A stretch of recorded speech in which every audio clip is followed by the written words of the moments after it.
Good morning, good afternoon, good evening to those of you that are listening to us. If you're listening to us live, then you probably think it's a bit weird that it says good morning, good afternoon, as well as good evening, because at the time of recording, we are, of course, recording in the evening post the debacle that was the England game. We will get to that. We're going to do 5 minutes of that first. Thank you very much for joining us. As always, it's me, Chris Howard, Suburban Gooner Chris, and I've got a couple of friends joining me today for the summer series, one in, one out, one bangs. We are going to get to that. We are going to talk about England. We're going to try and do about 45 minutes. Thank you very much for everyone that joins us. Just as a quick housekeeping, I guess, we thank Ruth Beck Art, who is our sponsor, who joins us on a regular basis. And as a standard approach that we tend to do for these podcasts, I will give you a couple of wonderful bits of artwork that Ruth puts up. So if you are an Arsenal fan, which I know you are because you're listening to this, you can access Ruth's shop through Etsy. She's got an amazing array of Arsenal-related memorabilia. You've got car stickers, you've got bumper stickers, you've got all kinds of great stuff. So check out Ruth on her website. It's on Etsy. But for today, let's get into the nub of the conversation. I've got the fabulous Merv Dinnen joining me. Merv, you all right? I'm very good, thank you. I've woken up now from what I've just watched. If you're listening to this tomorrow, it's kind of I'm alive. Yeah, just about alive after that just about alive, horrendous display. It wasn't horrendous, but yeah, we can get into the nub of it. And we've yesterday evening, I did a bit of a podcast crossover with the amazing Arsenal Opinion podcast. You probably already listened to it. You probably already subscribe. If you don't, you should do. Get yourself onto Patreon. They do some amazing pods. They are prolific, and it's the man that is the man, the myth, the legend, Johnny Cochrane. How you doing, mate? You all right? Yeah, I'm good. I like that intro. That was really good. I mean, even man, the myth, the legend. Yeah, I'll go with that. Just anywhere I'm introduced, man, the myth, the legend. That'd be good. Even at the doctor's, I've got an appointment, and just the doctor comes out and goes, "Can we have the man, the myth, the legend, please? You hear about your hemorrhoids again, sir? Oh, yeah, I'll take it. It's fine." And there's you literally being like, "Oh wait, no, you're talking about me. I knew you were talking about me." How you doing, mate? You all right? Yeah, not bad. Thanks for having me. And like you say, we've had back-to-back days. You did. It's like foreign exchange, isn't it? Do you remember that in school as well? Like, so every now and then there'd be a foreign exchange, and you just all the kids would just be looking at them in school like, we don't even know what's going on. Neither do you. And everyone just carries on for a couple of weeks. But yeah, it's like that. A pod foreign exchange. That's good. It's a pod foreign exchange, but in terms of the effort and some of the volume, I mean, you guys are just prolific. You are relentless on the Arsenal Opinion pod. Tell us a little bit about the pod and how, I mean, everyone's probably already subscribed, but if they're not, where can they find you? Where should they access you? Tell us a little bit. Give us a 1 minute on that before we talk about the treachery that was that English performance. Yeah, it's the Arsenal Opinion Pod. You can listen to us wherever you listen to your podcast, all that standard fare. Also on YouTube, running YouTube shows and TikTok, because we're not all granddads. We are out there trying to crack on with the younger generation. Like, yeah, TikTok, who knows? We might even do it. We're not going to do a dance. We're not going to do a dance, actually. Don't let me overpromise. But yeah, we talk about all things Arsenal, occasionally dip into wider issues within football as well, and get some great guests on. So if you listen to me today and like the vibe, come over, have a look if you haven't already. Yeah, they probably already are. I mean, your raps are something to behold, so I will give you a bit of a shout out there. But let's not get into patting each other's backs too much. Let's get into the solemn news that is England. Merv, I'm going to start with you because we're going to do 5 minutes on England because this is one in, one out bangs. For those of you that are listening to for the first time to this podcast and the concept, so essentially, Merv and Johnny have collectively literally dragged Mikel Arteta from a swimming pool because it turns out, even though he's our Lego head legend of a boss, he can't swim. So the two of these guys have dragged him out from a swimming pool, and they've dragged his kids out as well, and his wife. And he's just said, do you know what, Genie, grant you 3 wishes.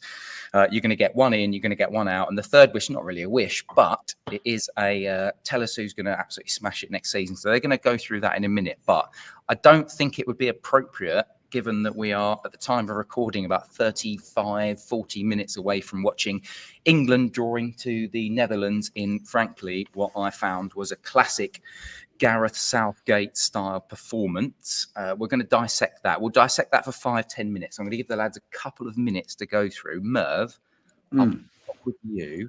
Can you give me some general thoughts about that performance and also why Gareth Southgate should be fired into the sun? Well, he should be fired into the sun because he's not a very creative football manager. I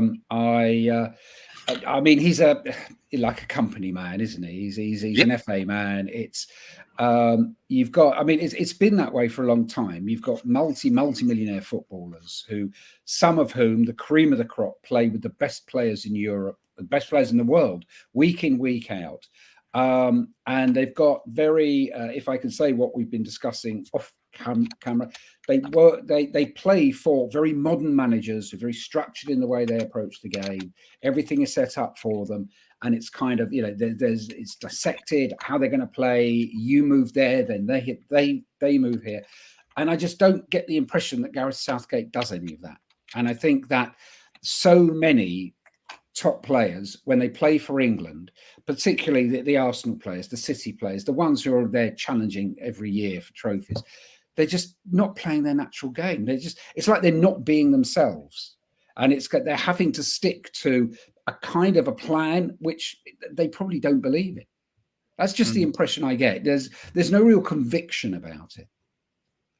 All right, Johnny, you're going to get a bit of a free swim, but I'm going to sort of code the free swim, if you like. Do you think that, so you can either do what you want on the performance, give me some vibes, or you can answer the question and then do vibes.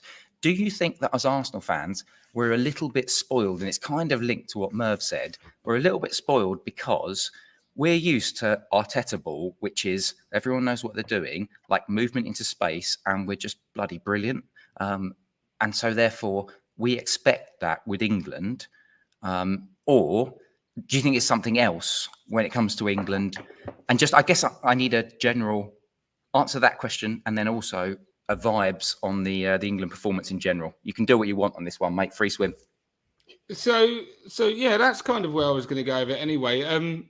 In terms of the way that football has transformed, back when we were younger, and I don't want to reveal our age too much, but the reality is it was it was early Premier League, and I think the impact of managerial, like serious managerial prowess, was less felt around the league. Like there was a much more homogenous group of managers, and then you had your elite ones in the form of Sir Alex Ferguson, who ultimately won leagues every year, and then obviously Arsene Wenger came through, and then Jose Mourinho, and all of a sudden, what happened as the Premier League brought more eyeballs and more popularity, clubs started to look for the finer margins, ways to become better than their rivals. And they realised that one of the main ways you can do it is you can improve in your managerial positions. There were a whole host of coaches around in international football that were getting far more out of apparently lesser teams because they were tactically astute. They were doing new things, bringing new ideas.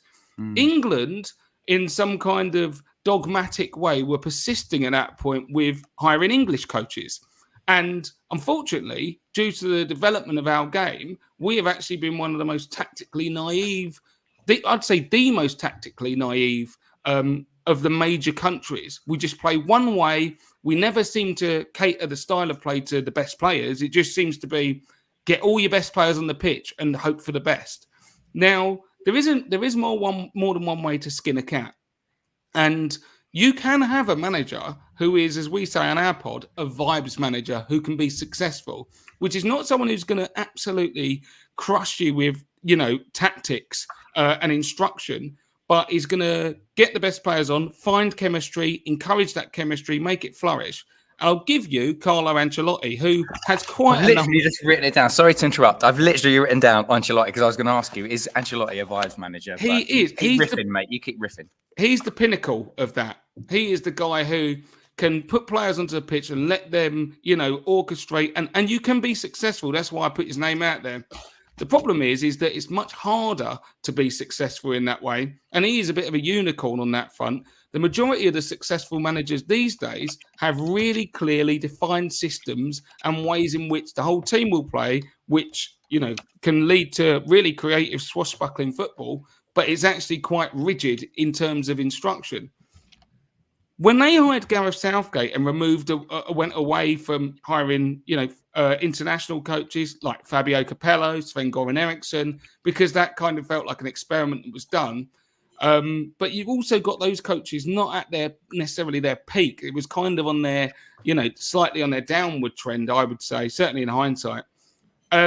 Whereas now, the players that are playing for England are playing under some of the finest coaches in the world. And the level of coaching is very hard to replicate. Gareth Southgate has absolutely no chance of replicating it, because if you look at the coaches of all these guys, it's like, you've got Pep Guardiola, Mikel Arteta, Pochettino up until last year, you know what I mean? You've got, these are not mug punters. They're seriously not. Even Ollie Watkins coming off. Oh, yeah, Unai Emery's his coach. A lot better than Gareth Southgate. And so I say all that to say this. Gareth Southgate is trying to replicate the Vibes model, but unfortunately, when all of your talent base, player-wise, are used to playing under quite regimented coaches, that their system provides is the star, if you like, and provides the results, it means that you end up with performances like today where a lot of players look lost. They didn't actually understand what they were doing, because ultimately it was a kind of get out there and have a good game, lads, rather than you run to that spot there. You always know where to play passes in this situation.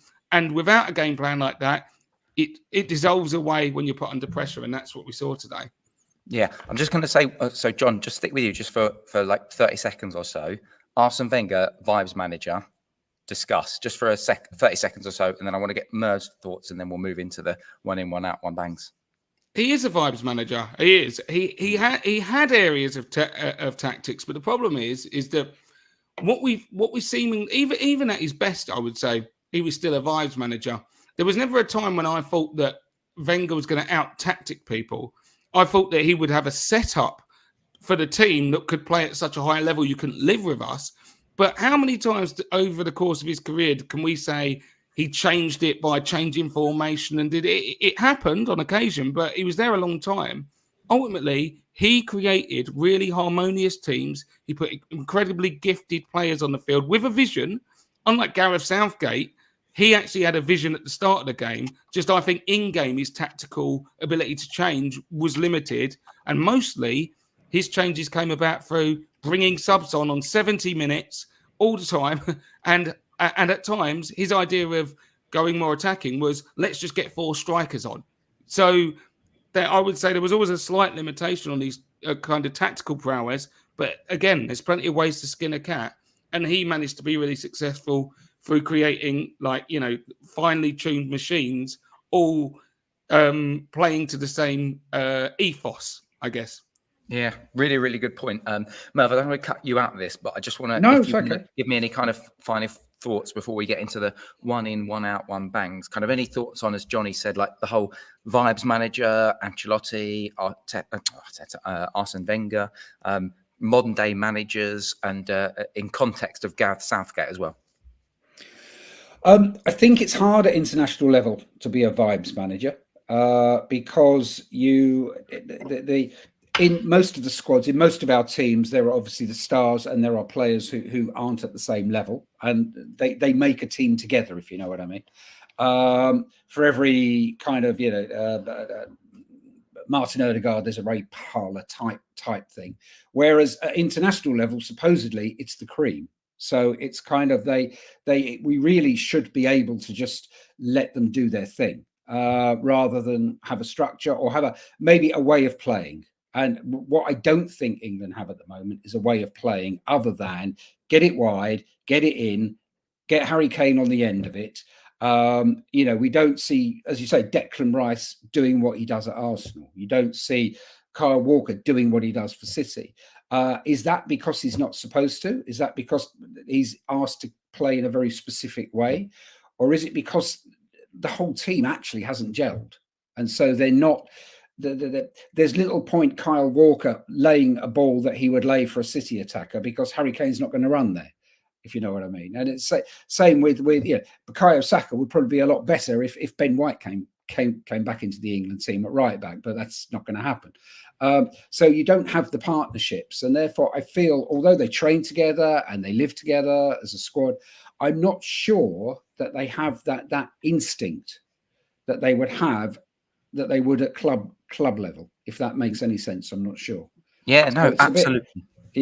I think one of the things as well with England is this: when I look for how teams are going to change their fates, if you will, I look for precursors, teams that have already done that, and how that might come about. For instance, with Arsenal, I often point to how Liverpool turned it around under Klopp, and in terms of what they got right at each stage before they started being able to go head to head with City, which is why I think we're in a great position now. I actually think this is the year where I see us as favourites.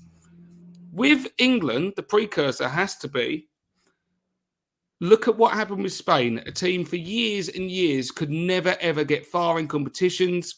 They obviously had talented players, but never looked that cohesive, certainly not scary. And then all of a sudden, they started to develop the best teams in club football. Once again, Pep Guardiola came through, but before that, it was Cruyff and then Rijkaard, that developed like a style of play in their major teams. And what Vicente Del Bosque did is he didn't try to move away from what they were doing at Barcelona, because he was going, well, actually, they're winning the Champions League. So what I'm going to do is I'm going to get Spain to play like Barcelona, which is, quite a simple strategy when you think about it. It's, I don't have to invent something. Why don't I just try to mimic it as best as I can? If you look at the way that Arsenal and City play, this is not a million miles apart at all.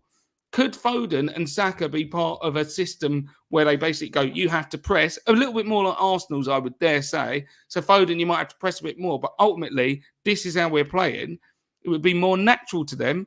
And then why don't you just piggyback off the archetype that has already been made for you in your domestic league, and you're going to start reaping benefits? But they're trying to do something new, and it's ended up like, a bit of a fart sandwich, because there's nothing actually going. No one knows what's going on. Yeah, that is an absolutely amazing point. Some really, really interesting points from you guys. I'm going to close this out, the England chat, but kind of like I love the hot take favourites vibe from Johnny, just like bleeding in a little bit of the old Arsenal opinion podcast in there. So great stuff. Really interesting as well that you were talking about kind of like the club teams and the club mentality. I listened to, again, I'm going to give some flowers to, I think it was the guys in the Football Vision pod, which is part of the Arsenal Vision pod, because they talked about like Austria being almost like a club team under Rangnick, and the fact that they've got so many players that have all played under the same sort of guy, that they all kind of know the system.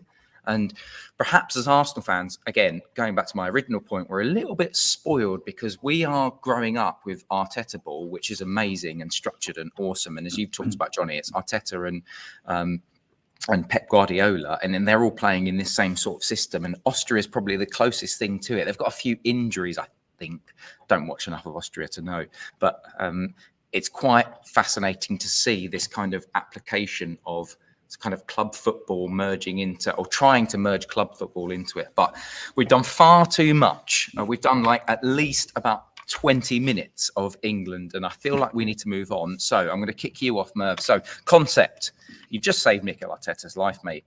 Let's drop into the one in, one out. And you two lovely gentlemen were kind enough to join me last season for the inaugural season, the inaugural summer series that we did for this. And so, yes, I've got the receipts for both of you on your choices. So I'm going to read out the receipts for both of you as we go, but for your one in, one out, and one bangs. So for Merv, I'm going to kick you off. You did it with Akil last year, and your one in, one out, one bangs. You had Harry Kane. That's correct. So, who's your one in this season? And please justify your actions, given that we've just watched him trundle around the pitch for England. No, my rationale for Harry Kane was that we needed a finisher, and he was available. and he was the best finisher there was in the Premier League. There was a reason for that. I suspect. I mean, I'm not suggesting he's my one in for Arsenal this season, but I suspect he will be looking to come back to the Premier League. I was going to say before the game we've just watched, if England win the Euros, I should imagine that he'd want to come back, because next season would be like a lap of honour around all the Premier League grounds. But after what I've just seen, I can't see England winning the Euros. So we'll rule that one out. I would, looking at England and forgetting how he played tonight, and I know it's impossible, but I would love to see us get Jude Bellingham. I just think he would be great in Arteta ball, but I don't think you can get a player out of Real Madrid. Hey, you've just saved Mikel Arteta's life, mate. He's going to tell us, he's going to get on the blower to Stan and say, I'm walking out unless you get me this lad. So it's up to you. If you want Jude Bellingham, you can have Jude Bellingham. I would like Jude Bellingham. I've thought about strikers, and I just can't. There's nobody that makes me feel, yes, that guy's going to come in, bang 30 goals for Arsenal next season, and we're going to do the double. It's, I don't know enough about players like Osimhen and Gyökeres. I know Šeško they were interested in. Alexander Isak has looked very good whenever I've seen Newcastle, but I don't yet know if he's a 25, 30 goal a season Premiership striker. All right. So Johnny. So I'm going to give you. You're getting a little bit of an advantage here on the one-ings, because I'm going to get you an opportunity to absolutely. You don't have to chastise Merv if you don't want to on the Harry Kane thing from last year, but you can run the rule on Jude Bellingham. Or was he your choice for the one-ing? So go for it, mate. Yeah, I won't chastise Merv, because I think there's a lot of logic behind it. Obviously, respectfully, like, this one could be done to different levels of, likelihood of happening. Like, the reality is Harry Kane's not coming to Arsenal, but this is fanciful stuff. So, I think that there's a reasonable argument that Harry Kane's the best striker in the world. Absolutely. If we're going to do that, obviously Kylian Mbappe would be probably a front one, but again, he's just signed for Real Madrid. Like, this is fantasy here. Yeah, had he not signed, he would have been my one. There's fantasy within the realms of reality. He's not going to do who was the guy who signed for Tottenham after we signed him? Merv, you'll know. Clive Allen. That's it. Oh yes. No. He's not. Mbappe's not doing a Clive Allen, so we moved him on. Before. Johnny, you can have anyone other than Mbappe, because he ain't Clive Allen in. But carry on.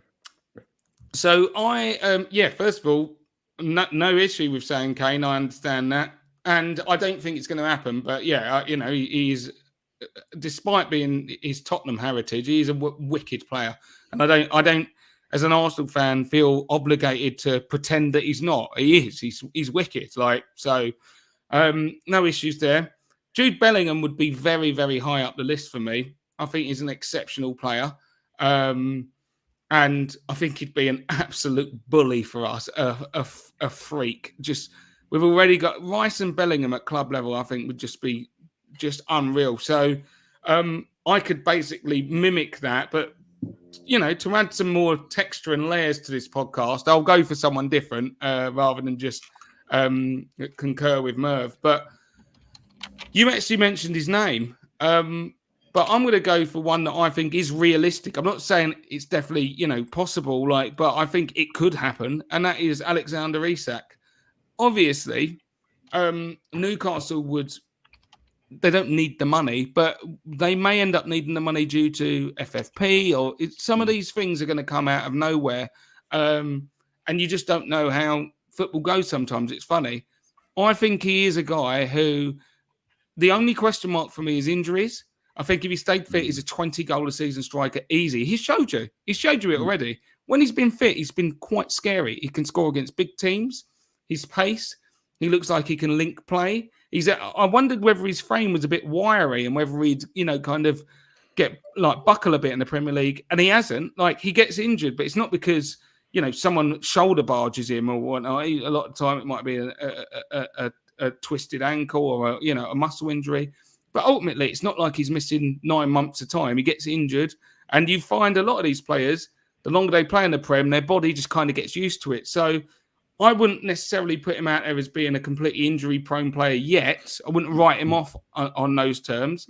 And when he is fit, for me, he's shown enough already that he can be easily one of the best strikers in the league. And when you think about age profile, the fact that he's Prem proven already, I think this is probably the most, perfect fit for us where we stand right now. Obviously, whether Newcastle sold him or not, that's a different question. But I think he's ready to roll.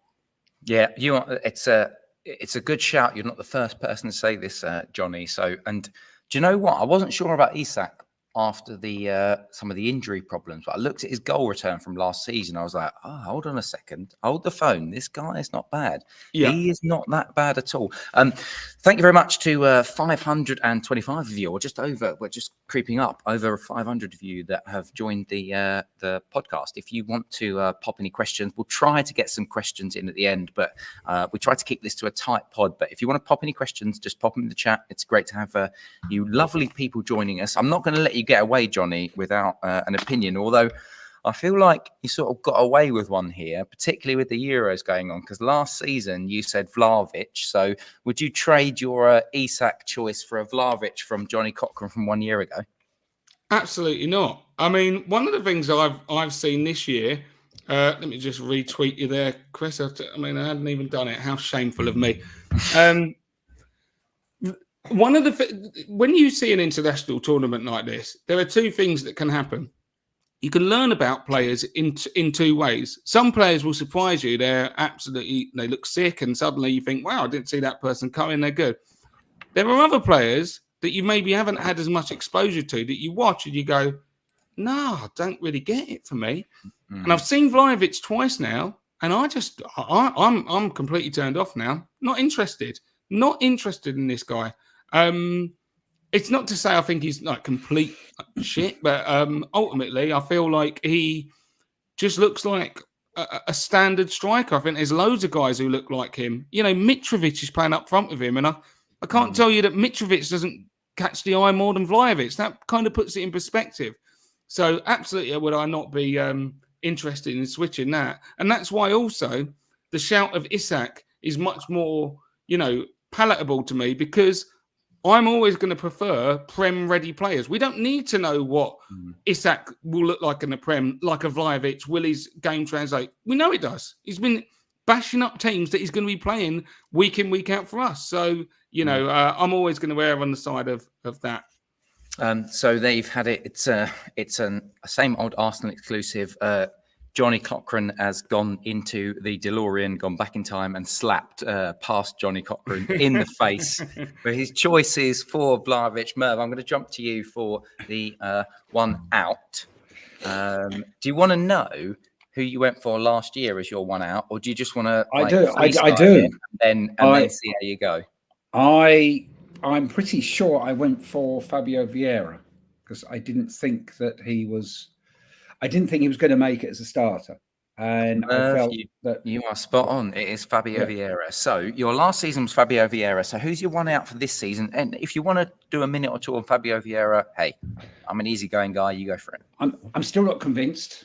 He's probably still my one out. I think he's a lovely player. I just don't think he's a Prem midfielder. And I think that I don't think he's a midfielder for a team fighting for the title. I know he just comes off the bench at times, and it's not easy when you're a player that just comes off the bench for the last 15 minutes and everybody thinks you've come on now, do something.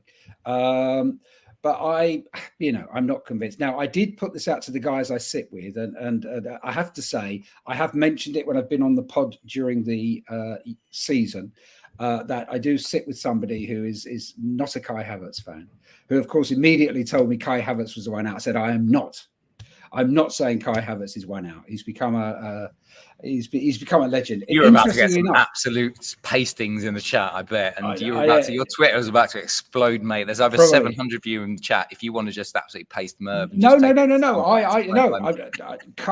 Havertz is all right by me. Interesting enough, if I can go off on a side tangent for a second, I was with the Chelsea mate the weekend, and we talked about Kai Havertz, and I said, "What was the feeling?" And he said, nobody was that bothered. He said it's kind of like, he's always going to be in Chelsea folklore because he scored a Champions League winning goal, a Champions League final winning goal. But nobody was that bothered. It's kind of, some people thought, he was a useful player. Some thought he wasn't. And it's kind of the fact he was going to Arsenal didn't seem to be a big issue for the Chelsea fans. And I think there's a lot around the Arsenal fan base who are just not sure. But I like him, and he's not my one out. Now, if I can't have Fabio, just to be Vieira clear, again, that is literally like US politician full on there. Just to be clear, he's not my one out. Don't screen grab me. Go on, Merv. Listen to me. No, I'm trying to do a Trump now. I can't think of anything he says. Well, I was going to say Fabio Vieira again, but do it. I don't think I can. Mate, that's worth a debate. I think I'll say Fabio Vieira again because I think we need somebody to come off the bench in the games when we need something a bit more creative for that last half hour. And I don't, as I said, I don't see him as a title chasing midfielder. I'm sorry. I don't hate on him. I just think we can do better. Fair enough. Johnny, I'm going to give you you can chip in if you want. If this is your one out, then please feel free to pile in. But if it's somebody else, but before we do that, John, Fabio Vieira. So I want to give you some thoughts on. I'm going to get your thoughts on Fabio Vieira, and then we'll talk about your. Actually, I'm sure many of the listeners know your one in, one out. And to be honest with you, I'm just going to do a little spoiler alert. Your one out from last season is still my one out for this season. But John, go on. Fabio Vieira first, and then give me some thoughts. Well, like on the last one, it's very similar again. Fabio Vieira might be my one. And I probably will provide a different one to, again, just generate a bit more discussion. But no, with Merv, the reality is I've seen enough with Fabio. Sometimes with players, it just becomes a situation where you're like, that. It's not to say they don't have talent. They can have talent. They can be a talented player, but it's just not going to work. Like, sometimes you've got to have a bit of luck, and sometimes you've got to avoid bad luck, like getting injuries at wrong times. But every time this guy gets a chance, he's had occasional good performances, but they're often followed up with miserable ones. He doesn't look right. He looks gaunt out there, quite frankly. You know what I mean? Missed some meals. And we know that you don't necessarily have to be an absolute physical freak to flourish in the Premier League, but in most cases, you've got to have a little bit of bulk behind you. And he looks like, a guy who's in year 11 and he's kicking balls around. So I kind of felt like towards the end of the season, I felt like I'd seen enough of him. I wouldn't hate it if he stays. I'm not going to be like, oh my God, because obviously Arteta is the one that sees him. But for me, I kind of feel like I've seen enough of him. But I won't go there. I'll probably go with someone who I think there's a good chance I said last year. Eddie's got to go. Yeah, ding, ding, ding, ding, ding. Listen, I like Eddie as not that I know him, but I mean as a character, I like the fact that he's come through Hale End and whatnot. But he's not good enough for Arsenal. He's good enough for the Premier League, and I really am thankful the fact that he's kind of shown that he should be able to get a Prem team. He scored goals. He scored hat-tricks in this league. You know what I mean? He is a Prem level player, but he's not a league challenging player. And when you don't have that pressure from below in a position where you've ultimately struggled, there becomes a kind of malaise that engulfs that unit sometimes. And you might have one player performing, but when they inevitably go up and down in terms of form, there's no, jockey giving them the whip to get them going faster. And you as a team ride out that bad form with that player because they know they're not going that team. So we have no pressure from the bench, which means that we can't look at Eddie as being some kind of cheap contract now. First of all, he's on good wages. And also, it's not a dead position. We need our backup striker to be providing a real solution from the bench and maybe even stealing that position by the end of the year. I would obviously push back on whoever you're going to games with, Merv, talking about Kai. I mean, they should wash their mouth out. How dare they? I mean, did they watch him towards the end of the year? If someone told me that we start the season with Kai as our starting forward, and I can't believe I'm saying this compared to how I felt this time last year, but I'm like, all right, the guy looks decent, mate. But I don't want him to be the only option. Kai's going to need someone pressuring him. So that means that I'm happy to have my choice, to add a bit of texture to the show. It could have been Vieira, but we'll go with Eddie again because I need to see someone coming in replacing him who's going to, move that attacking unit on.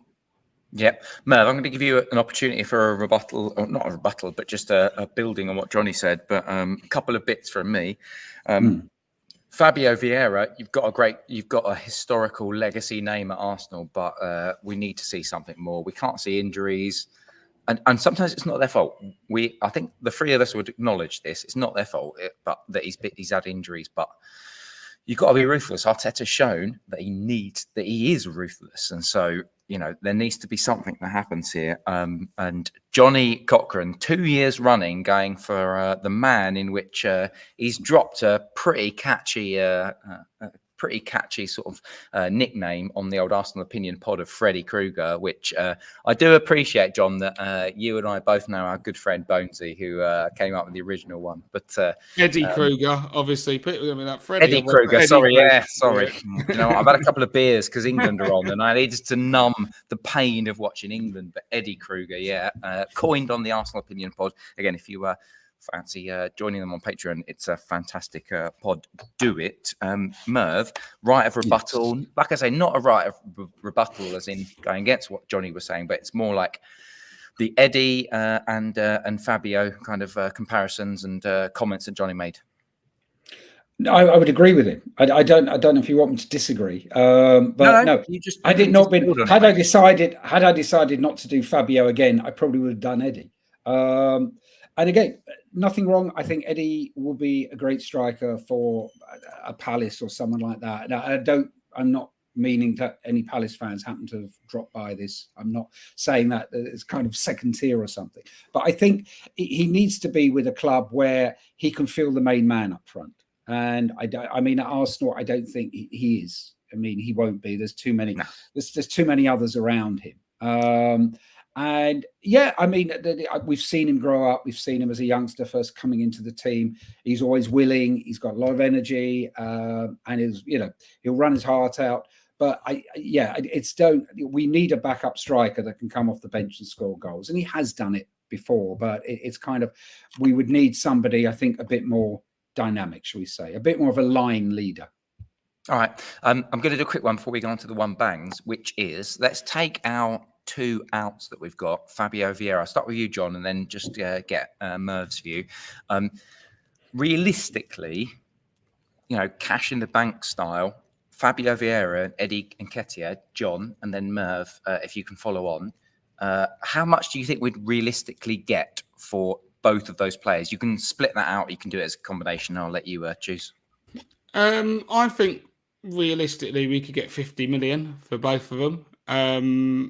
25, but it might end up being, 28, 22, that kind of, like, either way it will split, and it'll be round about 50. It could be 53, I don't think that you can go much deeper than that. You've got to get over 20 for Eddie, because the reality is he's still England's, under 21 record goal scorer. He scored hat-tricks in the Premier League. He's not a mug punter. You know what I mean? He can play at that level.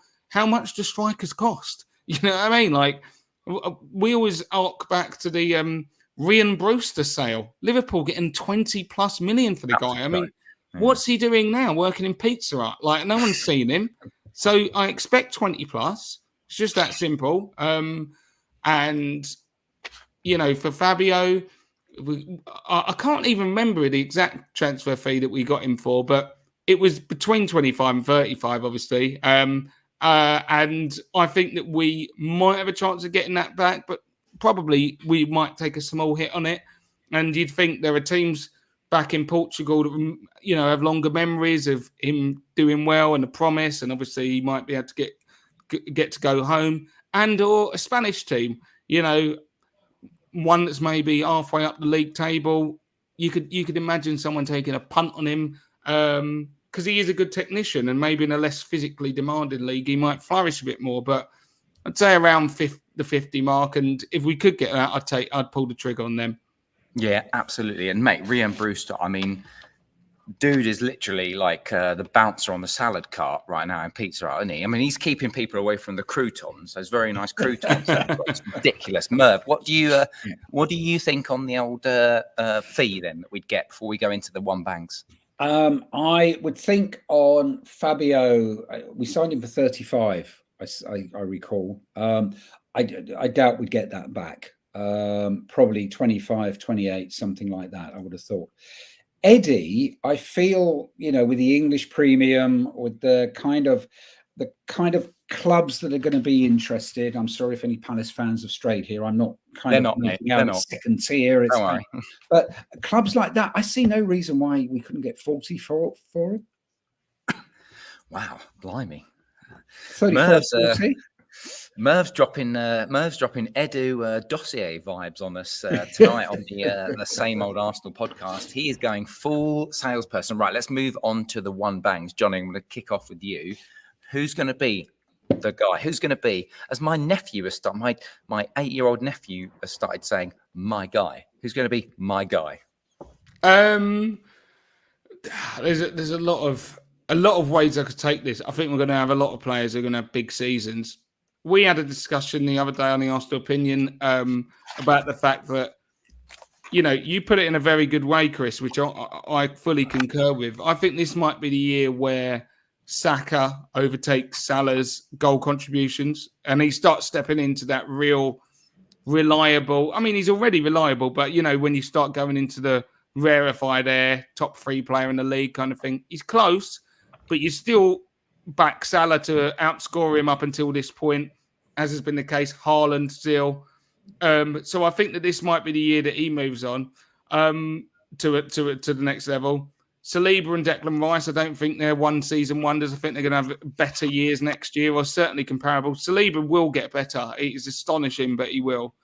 But I think I'm probably going to go for the one bangs where a guy that everyone knows, but we just have only been titillated by so far, and that is Jurrien Timber.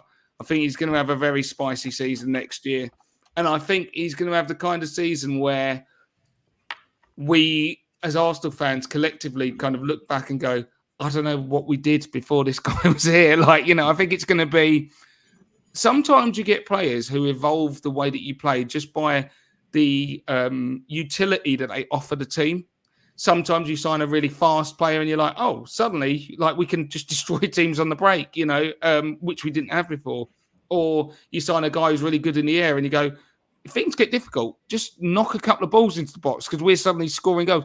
It changes the way. And I think that having Timber as a fullback, a guy who is fast, so technically sound, but is more defensively solid than someone like Zinchenko, who has been found wanting on so many moments this season defensively. If you had Timber, who looks more defensively sound than Zinchenko, but offers you at least a similar level of technical ability in terms of getting on the ball, but an ability to go beyond players on the overlap because he's fast, you might end up seeing this team go to a new, different level. And again, leaves us all saying at the end of the season, I don't know what we used to do before Timber was around. So I think it could be Timber time. Yeah, Timber time. Love it. Coin it, trademark it, do it. Merv, you can have if your choice is Jurrien Timber, you can just have a solid minute or two on the absolute Timber loving. I said the other night when we did our podcast last week, we've had a couple of perspectives on Timber. I think I kind of love the guy. I need to see the guy more consistently, but I think we're all getting a little bit excited. The old trope of like a new signing. We're not going to drop that yet, but we shall see. So, Merv, I want to get your view just before you say anything. Thank you very much for 1,100 of you that have joined us in the live stream today. Thank you very much for joining us. Of course, we're sponsored by Ruth Beck Art. If you want to go back and have a look at the retrospective version of this podcast, you can see some of the visuals, but I don't want to take these two fabulously looking men off the screen. So I'm going to stick with you, Merv. Yes. Are you Jurien Timbering, or are you going a little bit, are you going somewhere else? Well, I feel I need to go elsewhere, but no. The Jurien Tim, I agree with you. I think, hopefully, please God, he's fully fit and recovered, and we'll see, the real him. At the Community Shield, I was so excited by. Mate, that's what did it for me. Sorry to interrupt. Yeah. That is what did it for me last year. Yeah, that was. I was so excited by that for that then to happen within 45 minutes of his first game was horrendous. But I think he will come back, and I think he will add a real different dimension. Last season, before you tell me who it was, I said that I felt William Saliba and Gabriel Martinelli were both going to have great seasons. As brilliant a season as William Saliba had, I think he's actually going to have an even better one. I think he's an outstanding prospect. I think, however we identify, well, we did. I mean, we identified him at 18. He went back to France for two years. Somebody spotted real potential there. And I think I can't think of many strikers in the certainly the Premier League, if not the top European leagues, that want to be marked by him, or he's the kind of guy when you walk on the pitch, you think he's marking me today. I think that they know they're up for a game. But I think beyond that, I was going to say that I think we're going to see another level from Declan Rice. I think he was tremendous last season. He was when we did the one in, I know who I said last season, the England captain, but I said only if you go back to the recording, because we'd already had a bit. Oh, look at him! It's literally full politician now. I see it, Johnny. I mean, if you'll go back to my recording from what I said. If you go back to our recording, I'll say that we'd already had a bid accepted, but Declan Rice was the one I really wanted. I saw him as a future Arsenal captain, and a couple of years ago, and so I think he will be the leader this season. Yeah, obviously he's not wearing the armband, but he'll be the leader. Yeah, I think so. We're just about to wrap up, but Johnny, I want to give you some opportunity to drop some flowers on Declan Rice's lap. Well, they didn't have a great game tonight, but it's England, so who cares? He's going to do the business for us next season. The guys mustered. Final thoughts, Johnny, on Declan Rice before we wrap up tonight? Yeah, he definitely didn't play well today. He had a bit of a stinky one, to be fair. It's one of the worst I've seen. And this, again, like, when you start to, as an Arsenal fan, kind of take a moment of reflection and realise the level of football we get treated to nowadays.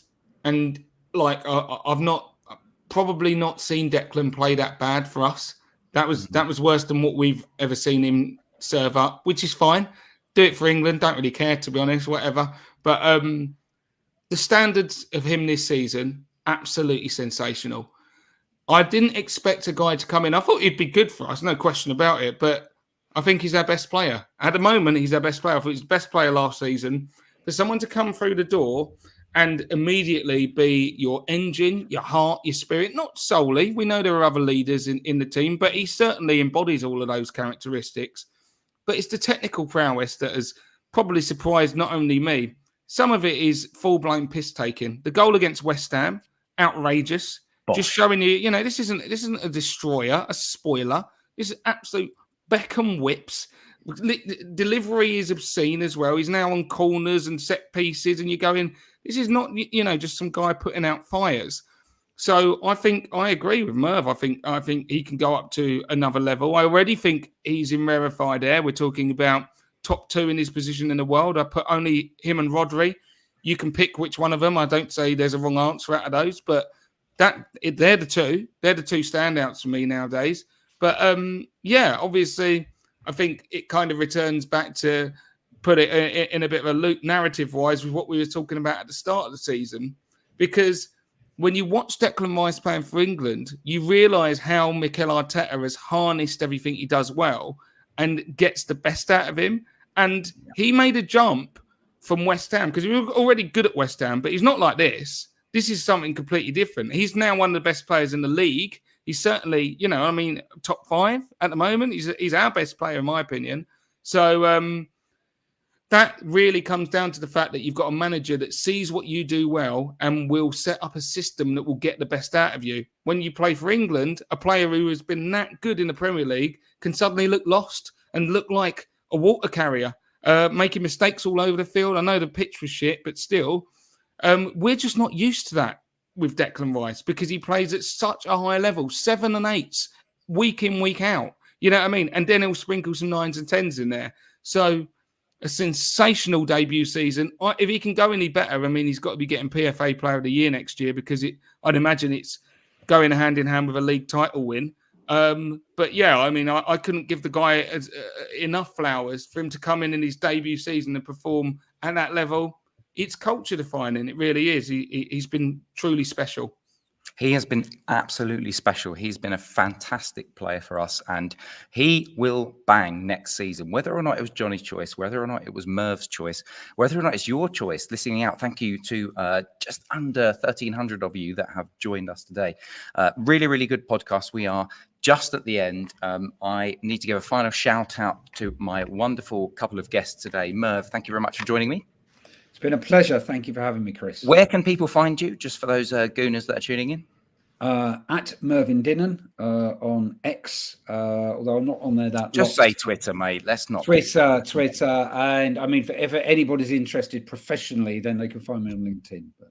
Yes, and they can find you, Johnny, here, there, and everywhere on the Arsenal Opinion podcast. Honestly, I said it right at the start. I've said it halfway through, but I listen to the chaps on my run, normally in the mornings, and they are prolific. It's definitely worth signing up to them. You can sign up to them for free, just via their feed, the Arsenal Opinion podcast. But then also, you guys do a great job on Patreon, Johnny. But just give yourself some flowers, and you and Pedro and Matt, and just talk about where they can find you before we wrap up today. Yeah, as you say, we do have a Patreon, patreon.com/the Arsenal Opinion, and follow us on all our socials, including YouTube as well. I've got a channel there. And yeah, we've got loads of content, exciting content coming out over the summer period. Of course, we'll be taking a little look at the Euros, much like we did today, because it generates discussion and it's interesting, of course. And we've certainly got a hand in it with many of our top performers, being stars for their team.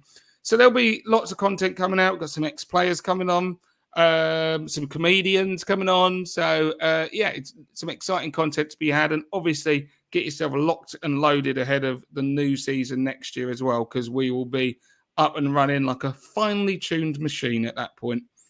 Love it. Absolutely love it, Johnny. If you're anything like me, I need my daily or at least twice a week dosage of Arsenal hopium injected into my veins, because as much as the Euros is interesting, it's not the Arsenal. Thank you very much to my lovely guests for joining us. Thank you very much for just under 1,400 of you joining us today. Hopefully you've enjoyed it. And we're going to catch you next week. I think Amanda's got some stuff planned for her regular series, but I'll be back next Wednesday for the One In, One Out, One Bangs. I've got absolutely no idea who I'm getting on because I haven't organised it yet, because I'm just disorganised. But that is me. But thank you very much for everyone for joining us. Remember, keep it Arsenal, and we'll catch you next time. Bye-bye.